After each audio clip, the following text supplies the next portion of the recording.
مخلصان شبکه استوی صدا و سیمای سمرقند، همه شما عزیزان را به سال نوی میلادی 2022 از صمیم دل تبریک و تهنیت می‌گویم.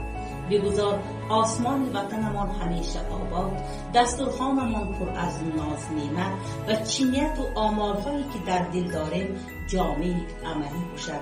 زیرا سال نو آید چو مهمانی نوی، با درود و باد بارانی نوی، همراهش گویا بگرد این زمین میزند شیپور زمستانی نوی.